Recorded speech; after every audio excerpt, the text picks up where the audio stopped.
Hey, good morning, everyone. Welcome to the InnoCarnival 2025. This is Martin Law, your MC for today's webinar. Organized by the Innovation and Technology Commission, the InnoCarnival is one of the highlights of Hong Kong's annual innovation and technology events. This year's theme is INT Unlocks Your Dream. Supported by more than 50 partner organizations, InnoCarnival brings you a diverse range of interactive activities and inspiring webinars. Today, we are very pleased to welcome Professor Timothy Carlton BONEBRAKE to share with us. Professor BONEBRAKE is the founding member of the Hong Kong Young Academy of Sciences. Also, he is the director and professor of the School of Biological Sciences, Faculty of Science, the University of Hong Kong. Professor BONEBRAKE will be presenting on the topic of conserving Hong Kong's urban biodiversity through citizen science and technology. Now, before we begin, I'd like to remind everybody that today's seminar is simultaneously live streamed on both Zoom and YouTube. So if you have any questions during the webinar, feel free to send them to us via text. If you're watching on Zoom, please use the Q&A function. If you're watching on YouTube, please use the live chat feature. If time permits, we will relay your questions to the speaker during the last 5 minutes of this session. Now, without further ado, let me pass the stage to our speaker today. Professor BONEBRAKE, the floor is yours. Thank you very much. It's really great to be here, and I'm really pleased to have this opportunity to talk to you about some of my research. Great. Here's my talk. I want to talk about urban biodiversity a little bit and talk about how citizen science and technology can contribute to our conservation of Hong Kong's wealth of natural resources. So I am a butterfly ecologist. I study butterflies, and one of the questions I get a lot is why butterflies? Why do you care about butterflies? And there are a lot of reasons why I care about butterflies, and honestly, I could probably go on for an hour about why butterflies are so great and how amazing they are. But really, I think one of the key things that makes butterflies a perfect tool for understanding biodiversity patterns broadly, and one of the reasons I study them, is that they actually have this enormous power to connect people to nature. So this is an old picture of me from way back in the 1900s. And I was a kid, and you can see my dad photographed me with this is a moth. But you get the idea. You can see butterflies and moths in nature, and we connect to them, and they're people like them in a way that maybe a spider or a cockroach or other insects might not evoke the same kind of connection. And this is really important because we need to understand more about insects. This is just a selection of some scientific papers that have come out in the past 5 or 6 years about the insect apocalypse or the global insect decline. And it's possible you've seen news about this. This is an article that came out in The Guardian earlier this year. There's been a lot of media attention about global insect declines and concerns about this insect apocalypse. But there's some issues with respect to our understanding of insect biodiversity globally. And so this is a quote from a scientific paper about the global insect decline. And so just reading it, the paucity of population trend data for insects, especially from the tropics, is not for lack of want or methodology, but instead traces to small or non-existent budgets combined with hyperdiversity, small size, inchoate taxonomy of insects, which together make the processing and identification of most tropical insect species impossible. And so this is a real challenge. And we have this challenge in Hong Kong as we live in the tropics and we have tropical ecosystems surrounding us. We have about 250 butterfly species in Hong Kong, which, if you compare to the entirety of the United Kingdom, the UK has about 60 butterfly species. And we obviously are in a much smaller space. That really gives you a sense for this kind of impressive array of tropical biodiversity. So yeah, I live in Hong Kong and I love it here. And this city is incredible in terms of its relationship with nature. So you have these densely urban populated areas, but often in many parts of Hong Kong, we also have these amazing green spaces. About 40% of Hong Kong is protected area, or country parks and protected area. So that's the context for just a few stories I'm going to tell about my research, which is trying to get at this question and what's happening to insects, how can we understand it? And as I said in the title, I think technology and citizen science are two key ways we can get at those questions. And part one, the first story is it's actually an old technology. It's stickers.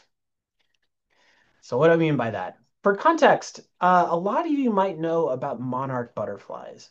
So monarch butterflies are this famous migratory butterfly species. And we know that monarch butterflies engage in these continental scale migrations from North America into Mexico, from the United States into Mexico, I should say, and back. But there's an interesting thing in Hong Kong, which some of you might know about, and that's we have butterflies in Hong Kong that are related to monarch butterflies, Danaid butterflies. It's a subfamily of butterfly, which includes the monarchs. But here you see an aggregation, a winter aggregation of Euploa butterflies in Hong Kong. So this is on Llama Island from a few years ago. And you see these incredible aggregations of thousands of butterflies. We've counted up to close to 10,000 butterflies at a time in some of these aggregations. But the thing is, we don't, unlike the monarch butterfly, where we know the migratory pathways, we don't know what's happening in Hong Kong. We don't know why these butterflies do this. We don't know where they're flying afterwards. And there's a lot of gaps in terms of what we understand about these species. And so my team started the Danaid Butterfly Research Hong Kong group. And so I'm showing the kind of key participants of this research. Emily Jones is a PhD student in my lab. Yut Feng Ling is a postdoc in my lab. And Nicole Yu was an undergraduate in my lab. She's now a PhD student in Canada. But we got together and we decided to apply this amazing technology, which are stickers. And we took this technology from the studies of monarchs. So in monarchs, they've been using stickers, but we added one really fun key addition, and that is you can see we have a website on the stickers, so denaidhk.com. So if anyone sees a butterfly in an urban park or in a country park, as you can see here, this is 4969. So if you take a picture, you don't have to catch it. You can't catch it, in fact. But if you take a picture and it says 4969, you can go to denaidhk.com, upload the photo, and tell us where you found it. And so that was our idea, was maybe if we could get the public involved in these activities, we could learn more about where these butterflies are flying and how many of them there are. And this turned out to be an amazing opportunity. So we went to schools, we had held public workshops, and we connected people and kids in particular to butterflies. And we helped them, showed them how to put the stickers on. And it turned out to be a really fun kind of community activity. And in total, since 2021, we've actually tagged close to 16,000 butterflies within the Danaid subfamily.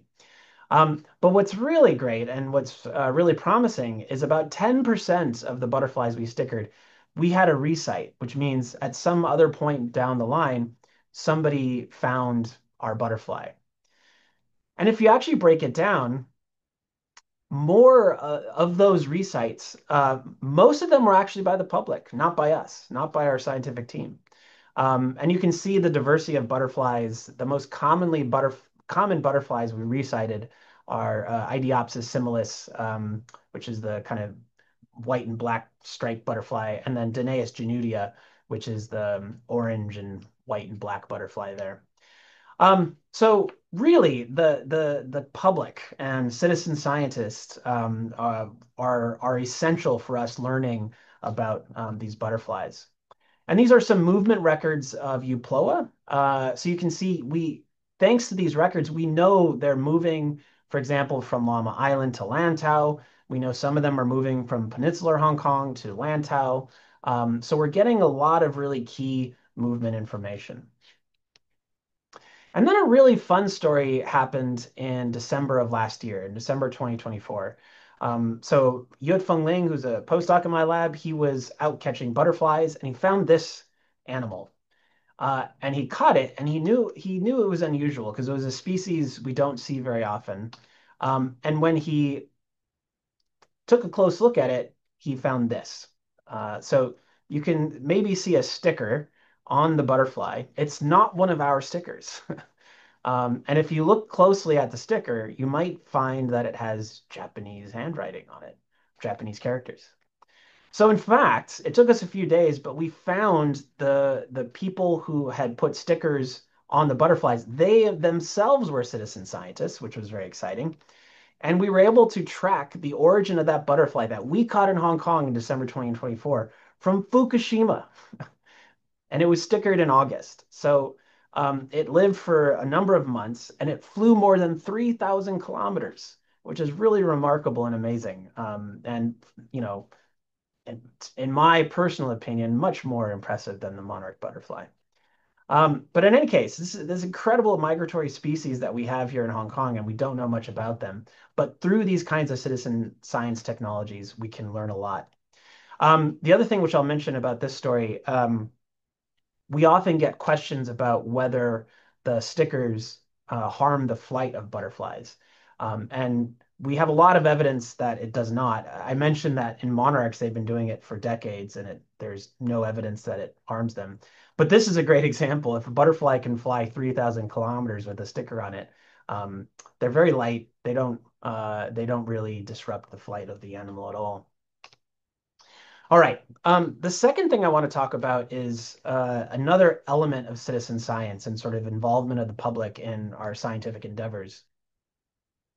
So this happened earlier this year. I was on campus and I found this butterfly, and I got on the floor, and I took a picture. And maybe you've had this opportunity in an urban area or in a country park, and you take a photo and you're like, what species is that? Well, there's now some amazing technology where I can take this photo, and if I don't know what species it is, I can post it to iNaturalist. There's some other providers and platforms out there, but iNaturalist is a particularly good one. And iNaturalist has fairly sophisticated AI tools and machine learning tools that it just told me, oh, this is Dodona aegion, which it is.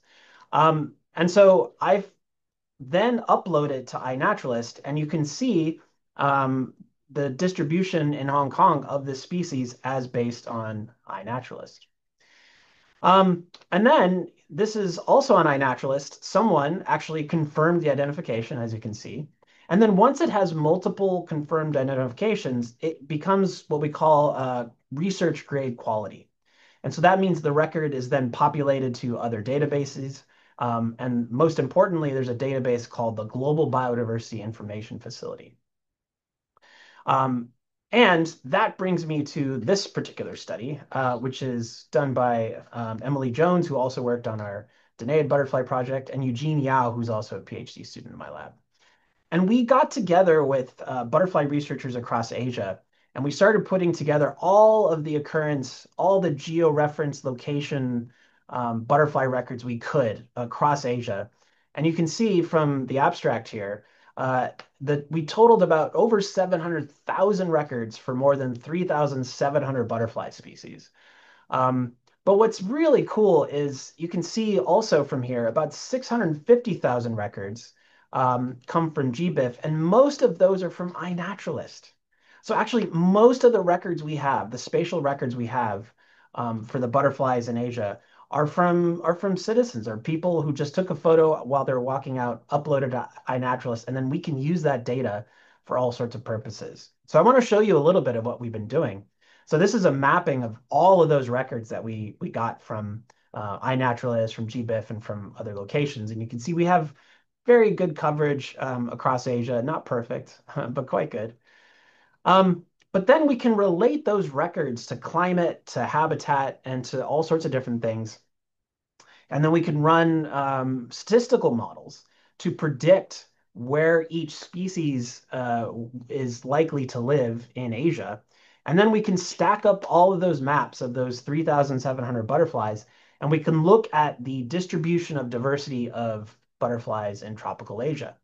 And so this is what this result shows is there's really high diversity in places like peninsular Malaysia and Borneo and Vietnam. Up to, we estimate up to 600, maybe 700 butterflies in single locations, which is quite impressive. So this is all great, but then we can go a step further, which is we can take these mappings and these statistical relationships between butterflies and climate, and we could say, what's going to happen in the future? And this is what that kind of modeling looks like. So you see a lot of pink, which is, so decades from now, under climate change, we predict that there's going to be substantial losses of butterfly diversity as a consequence of climate change. But we also see that there is some blue. So there are places where we predict butterflies actually might increase diversity because butterflies might move upslope with warming. Butterflies might move from the tropics into parts of the subtropics. And if you look closely into this map, you'll see the Greater Bay Area, right around Hong Kong, there's a lot of blue. And again, we think that's probably because a lot of butterflies may benefit from a tropicalization of Hong Kong, a warming of Hong Kong. And so that brings me to the last story I want to tell in this webinar, which is remote sensing. And it comes to this question of these new butterflies that have been showing up in Hong Kong. So this is from a couple years ago. This particular butterfly species showed up in Hong Kong. There was speculation that maybe climate change caused that, and maybe it did. We don't really know.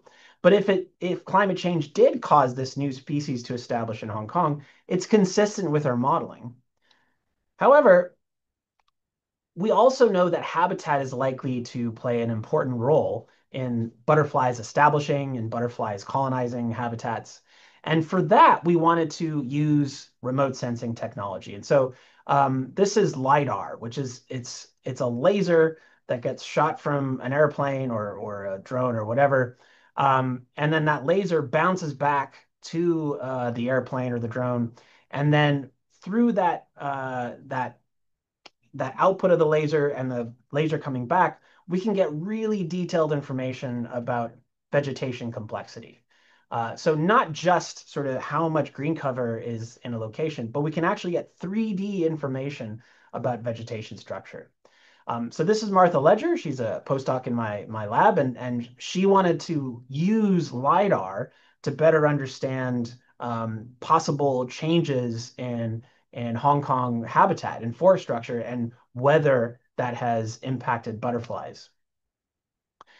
And so you can see from this mapping, we can basically, this is canopy height, so the height of the canopy, which you can also get from LiDAR. From 2010 to 2020, we actually observed almost a meter increase in the canopy height of the forest of Hong Kong. And you can imagine that might have some impacts on the biodiversity here. You also see the number of open patches has actually decreased. So we've had kind of a fill-in of forested areas also over that time period. And then we use the same kind of statistical models to relate the butterfly occurrence to different habitat variables, as I showed earlier. But in this case, we're using the LiDAR, the laser data.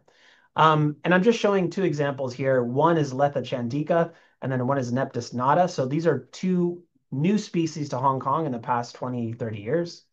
And the key indicators that we can tell are that for Neptis nata and Letha chandica, vegetation roughness or the complexity, the 3D complexity of the vegetation appears to be a key indicator. And as vegetation complexity grows, as canopy height grows, we anticipate that the habitat will be more suitable for a lot of different butterflies. So yes, climate change is likely driving and impacting our butterfly communities, but so is the habitat. And keeping that habitat and protecting those habitat and the forests and restoring our forests and restoring our habitats will be essential for maintaining biodiversity in Hong Kong. So those are the three stories I wanted to tell today. I hope we'll have some time for questions. But just to kind of conclude and wrap up everything and and give you some takeaway messages. The first thing is butterflies represent a real opportunity for understanding our changing environment. So I mentioned at the beginning of the talk, I study butterflies because people really like them. But because people really like butterflies, we have a lot of data on butterflies relative to other insects. So hopefully, by understanding how the environment is changing impacts butterflies, then we can better understand how our changing of the environment, how our pumping CO2 into the atmosphere and causing climate change, how that affects all insects. And I'm hoping that butterflies can be used as a tool for understanding these broad global patterns. The second thing, I mentioned technology, and the stickers are the first technology I wanted to talk about. But in all seriousness, in our work with dena'd butterflies, one of the key lessons is by involving the community, involving the public, we get so much more information in terms of where butterflies are going and the dynamics of these incredible aggregations that we're hoping to conserve. Um, and and not only do we get data from the public, but hopefully by also involving them, people have a greater appreciation and a better understanding of the biodiversity that surrounds us as well. And so this is I talked about the distribution modeling and climate change impacts, and all of that is possible because the public are contributing their records to iNaturalist. So if you haven't downloaded iNaturalist, I encourage you to do it. And you can go outside today, you can take a picture of a butterfly and contribute to our data sets and learning more about biodiversity in Hong Kong. And then finally, so Hong Kong is changing rapidly, right? So we have significant urbanization pressures in the city. Climate change is occurring. It's been a very hot year, and all of those are impacting biodiversity. And it's not just the butterflies. I do research on mammals and birds and turtles and frogs and snakes. And all of these things are impacting all of those animals and plants and other creatures. So it is really our responsible to monitor biodiversity change. And when I say our responsibility, I don't just mean scientists, but I do mean the public and everyone here in Hong Kong. And hopefully, once we do that and we better understand and we better appreciate the value of these species uh, where with whom we share this incredible city, then maybe we can make decisions that better conserve biodiversity. So thank you. I'm happy to take any questions. Hey, thank you so much, Professor BONEBRAKE. That is very interesting and amazing sharing from you. Now, what I heard, well, there are actually two facts that really impressed me. One is that I heard that Hong Kong, we have 250 more species of butterflies, which is 4 times more than that in UK, which is amazing. I th Yeah, always think that, Hong Kong as a metropolitan city is very polluted, but still we have that much of species. That is really amazing. yeah. Now, the second fact I heard from you is we caught a butterfly which was actually from Japan to here, which is 3,000 kilometers away, which is really amazing. I mean, this is a wonderful idea. So I guess that is why I heard that when you wrap up the seminar, um, that you said the butterfly uh, maybe it's only just butterfly, but that would be a good representative for us to study the ecology. All right. Now, that's a question I really want to ask you. You're talking about the dena'd butterfly. Put a sticker on the wing. Does it really affect the balance of their flying? Yeah, as I said, we always get this question. It really doesn't. I All mean, in right. our experience, they butterflies are a lot stronger than you All think. right. Okay. And again, I always highlight the one that flew from Fukushima. Like that's a long ways, and that butterfly had to encounter all sorts of challenges and difficulties, but it did, and it did with a sticker on its wing. But also, just in terms of our own observations, we've not seen um, any kind of evidence that it harms the butterflies. And we're also relying on decades of previous experience with the monarchs, and it doesn't seem to affect them at all either. I see. That's amazing. So no animals were hurt. That's right. All right. Okay. Now, Professor, you also mentioned about the how I mean, in general speaking, how we should participate in the helping to or at the enhance the biodiversity.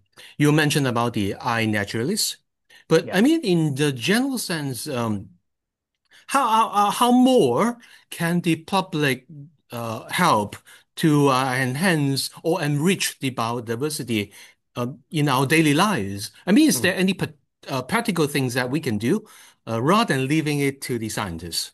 Yeah, sure. I mean, there's a lot, right? I Mm, think just kind of general activities that reduce our environmental footprint. So thinking about how we're using energy and resources, mm, so conserving energy, recycling, like basic things like that are all really great for biodiversity. It reduces emissions, reduces climate change.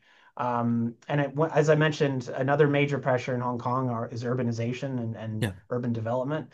And so anything that we can do to kind of reduce those footprints and reduce those pressures will certainly help biodiversity. Okay. Okay. But of course, if we catch a butterfly, that we should, check the label so that it could help with your project, right?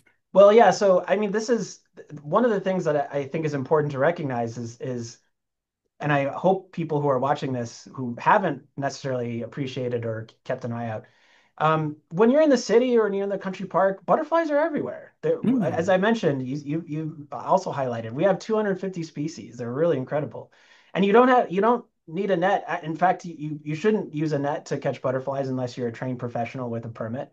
But you can always look at them, and they're around. And you with an iPhone, you can get very close and take great pictures. And then with those pictures, you can post it to iNaturalist and participate in the scientific process, which I think is very exciting. Yeah, that is actually a very great idea. Okay.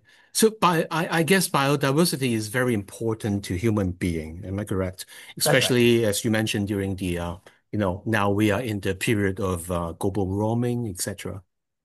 Okay. Yeah. Yeah. All right. All right. Is there any, more thing? I mean, sometimes I mean this is a personal experience. I want to catch a butterfly to help with the project, but I'm so worried that if I catch a butterfly, that will actually hurt the butterfly. Yeah, so like I said, I'm definitely not encouraging people to catch butterflies unless they're All a trained right. professional and if Okay. they have a permit. Okay. But you don't have to, and I think that's the Yeah. thing which I think is really cool about butterflies is you can get very close to them. You don't have to touch them, but you can still take a photo of them with an iPhone. It doesn't require. I mean, if you have a fancy camera, that's great too. But all the photos, most of the photos I showed are with an iPhone. So you can get very close to them and you can observe them and appreciate and do so in a way that doesn't disturb them. Okay. Okay. Yeah, I'll remember that. Yeah, using the iPhone to take the picture. That Yeah, is enough. yeah. All right. Thank you again, Professor BONEBRAKE. I guess the assembly is about to end. So All once right. again, thank you, Professor BONEBRAKE, founding member of Hong Kong Young Academy of Sciences and director and professor of the School of Biological Science, Faculty of Science, the University of Hong Kong. Thank you so much for your valuable sharing to us.